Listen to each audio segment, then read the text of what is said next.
Why La Sabaneta was called the most dangerous prison in the world.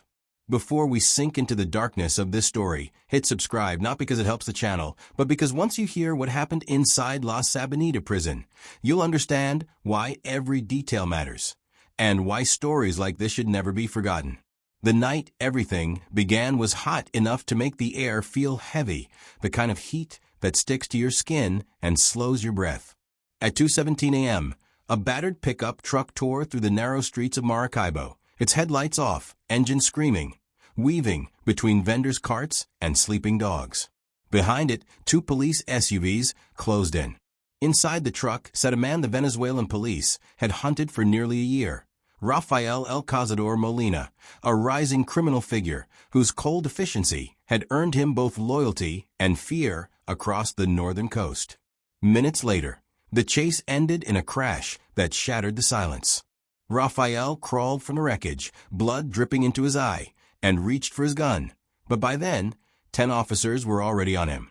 The rest of the city slept, unaware that this arrest would ignite one of the darkest legends ever buried behind bars.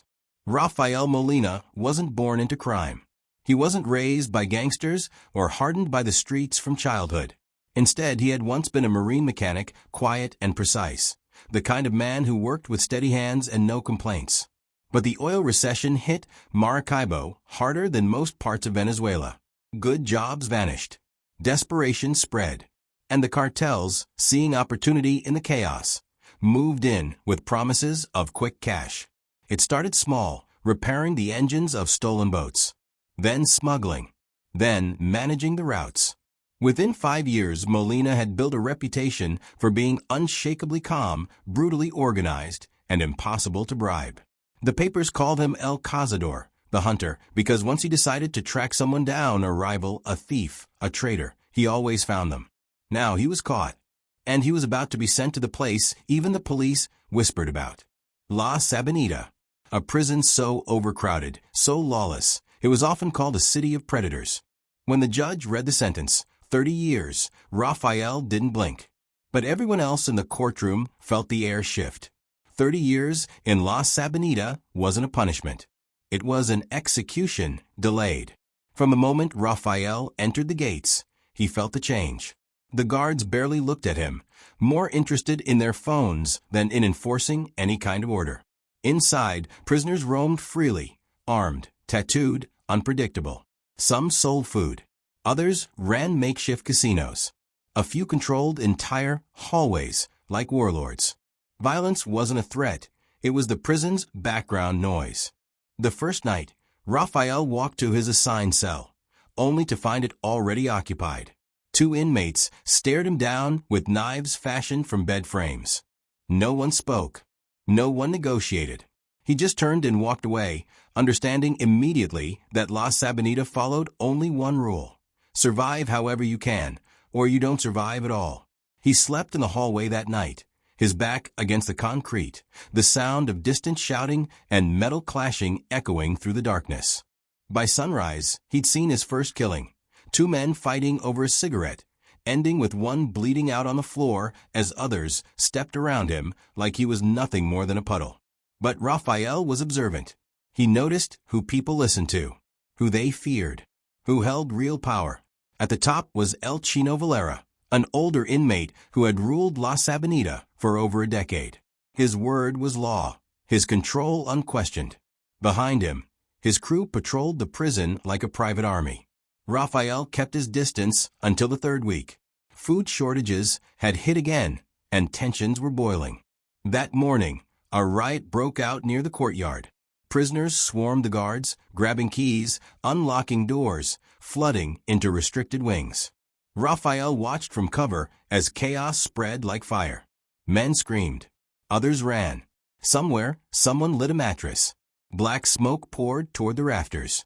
That's when Rafael saw him. El Chino, cornered by 3 rival inmates who had waited years for an opportunity like this. They had makeshift blades and murder in their eyes. And in that moment, Rafael made a decision that would change his fate forever. He stepped out. He grabbed a fallen metal bar. And without hesitation, he swung. The fight was brutal, fast, and blindingly violent. But when it ended, the three attackers were on the ground, and El Chino was alive. Staring at Rafael with a mixture of shock and curiosity, El Chino wiped blood from his lip and said 6 words that would define Rafael's life behind bars. "You just bought yourself protection, hermano." By nightfall, word had already traveled through every hallway and cell block.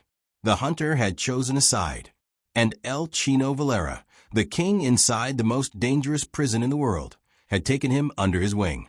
But as the smoke cleared from the riot and order was shakily restored, a discovery sent a chill through the entire prison staff. While sweeping the damaged corridor, officers found something hidden behind the scorched mattress that started the blaze, something that shouldn't have been inside La Sabaneta at all. A map, detailed, marked, with Rafael Molina's name circled 3 times. And beside it, one chilling word: elimination. Everything he thought he understood about his arrest, his sentence, and even his survival was about to unravel. The map should never have existed inside La Sabaneta. It was too precise, too clean, too deliberate. Someone with access, someone powerful, had planned Rafael Molina's death long before he crossed the prison gates. And now that the riot had exposed it, whispers spread through the blocks like smoke. El Cazador wasn't just another inmate. He was a target.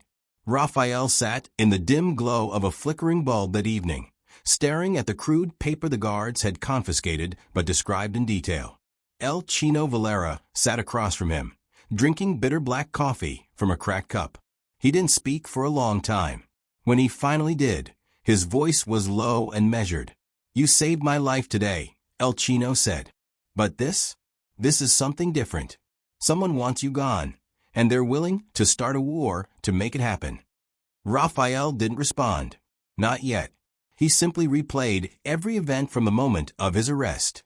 The chase, the crash, the suspiciously fast sentencing, the immediate transfer to La Sabaneta, skipping smaller facilities entirely. None of it made sense, not unless someone had orchestrated it. El Chino leaned forward. "Tell me, hermano, who did you anger?" Rafael's jaw tensed.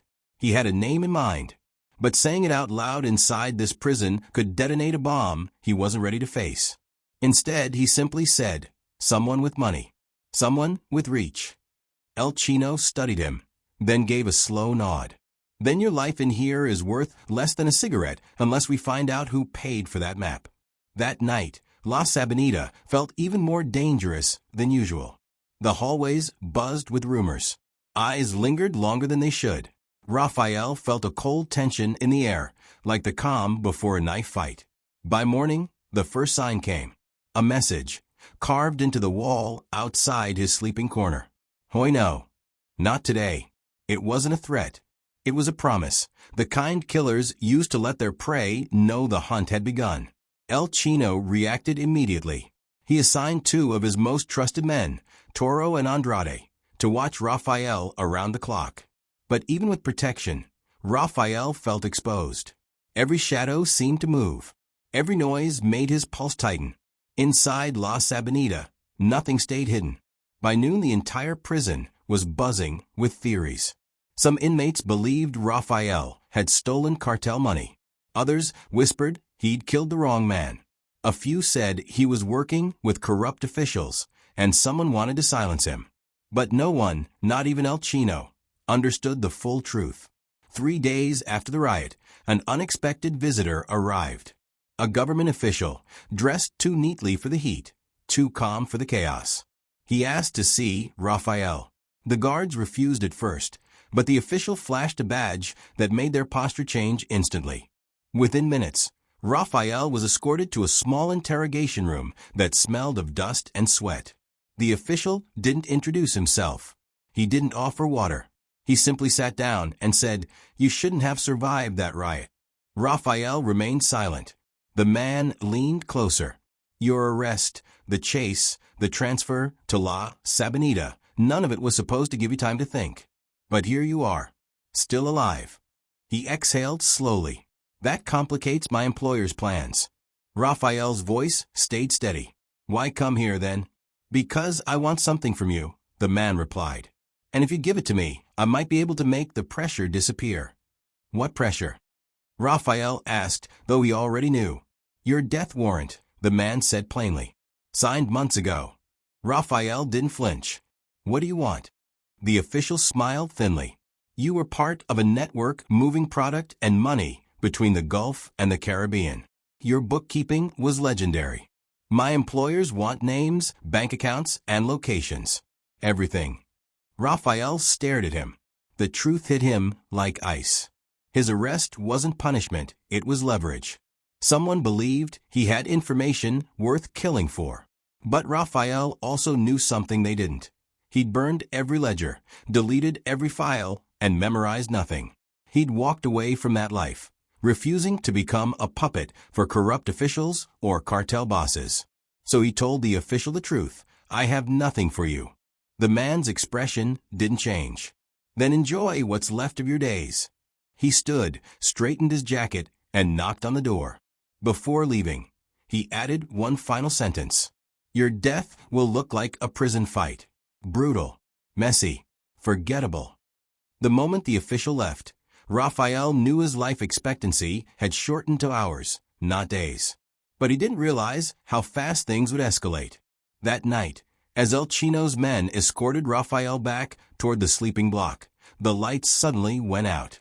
Total darkness swallowed the hallway. Shouting erupted. Footsteps thundered. Metal scraped against concrete. Toro whispered, They're coming. Andrade pulled Raphael back.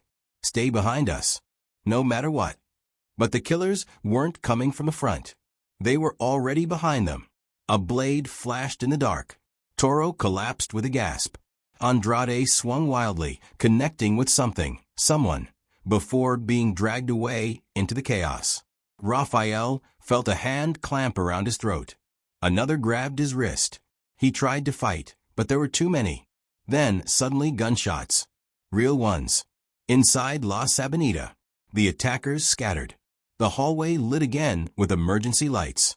Guards stormed the corridor, rifles raised, a rare show of force in a prison that usually policed itself. Raphael collapsed to the floor, coughing, the metallic taste of blood in his mouth. One guard knelt beside him and whispered urgently, You need to get up. Now. Raphael looked up in confusion. The guard raised his head, just enough to reveal something unexpected. A tattoo behind his ear. Small. Simple. A symbol Raphael recognized instantly. The emblem of the very cartel he had once worked for and betrayed. The guard leaned closer. They know you're still alive. Raphael's heartbeat thundered. And they just sent more men. Rafael Molina forced himself to breathe, each inhale sharp and painful. The guard with the cartel tattoo grabbed him by the arm and hauled him to his feet. For a moment, Raphael expected a blade in his ribs, a gunshot to the back, anything. But instead, the guard pushed him into a side corridor and slammed the metal door behind them. Move, the guard hissed. The hallway they entered was darker, narrower, built decades ago, and mostly forgotten. The air tasted old, like rust and dust. Raphael staggered forward, steadying himself against the wall. Why are you helping me? He asked. The guard didn't answer right away. He kept checking corners, breathing fast, eyes sharp. Only when they reached a locked maintenance hatch did he finally turn and face Raphael. Because I don't work for them anymore, the guard said. Not after what they did to my brother. He swallowed hard. Your old bosses kill anyone they can't control. Me, him, you. Doesn't matter. Raphael's voice dropped. Then why stay here? Because in La Sabaneta, the guard said bitterly, you disappear long before you're missed. He unlocked the hatch. The hinges screamed as it opened, revealing a narrow tunnel slanting downward. This leads to the old kitchen block, he said. From there, find El Chino. He's the only one who can keep you alive tonight. Raphael hesitated. What about you? The guard looked back toward the hallway they came from, already echoing with distant shouts. I'll slow them down, he said. Just don't make my brother's death useless. Before Raphael could speak, the guard shoved him through the hatch and slammed it shut. The tunnel was suffocating. Raphael crouched low, moving through rat-chewed insulation and broken pipes. Above him, the sounds of the prison felt like thunder. Boots running, men shouting, something heavy being smashed. When he emerged in the old kitchen block, he realized how bad things had gotten. Smoke drifted through the broken windows. Inmates sprinted in every direction. Fights erupted across the courtyard. Guards were nowhere, or too scared to intervene. La Sabaneta had exploded into a full-blown gang war overnight. And in the center of it, Rafael saw him, El Chino Valera, barking orders, rallying his men, holding the line against a rival faction that had armed themselves with smuggled pistols and machetes. Rafael ran toward him, ducking behind overturned tables and shards of broken tile. 2 bullets punched into the wall beside him. Another ricocheted off a metal pot. But he kept moving until he reached El Chino's side. El Cazador, El Chino shouted, pulling Rafael behind cover. I heard they tried to cut your throat in the dark. You really know how to make friends. Rafael wiped blood from his mouth. They're not done. El Chino's expression hardened. I figured. He pointed toward the far end of the block. A convoy of armed men entered through the service gate an hour ago. Not inmates. Outsiders. Rafael's stomach sank. The cartel didn't want him silenced quietly anymore. They wanted him erased, violently, publicly, to send a message. They brought enough firepower to take the whole prison, El Chino said. Why hasn't the military intervened? Rafael asked. El Chino smirked grimly. You think they weren't paid to look the other way? A sudden explosion knocked them both to the ground. The old kitchen door had been blasted open. Through the smoke came silhouettes, men in tactical gear, faces masked, rifles raised. The cartel's private enforcers. Rafael grabbed a metal pipe. El Chino drew a hidden pistol from his waistband. The first wave hit fast. Gunfire shredded the tables. Sparks flew off the concrete. El Chino shot one attacker in the chest, then another. Rafael swung the pipe into a third man's arm, knocking his weapon away, then tackled him to the floor. But they were outnumbered and surrounded. El Chino pulled Rafael close. Listen to me. You need to get out of this block. Now. Rafael shook his head. I'm not leaving you. You don't have a choice, El Chino growled.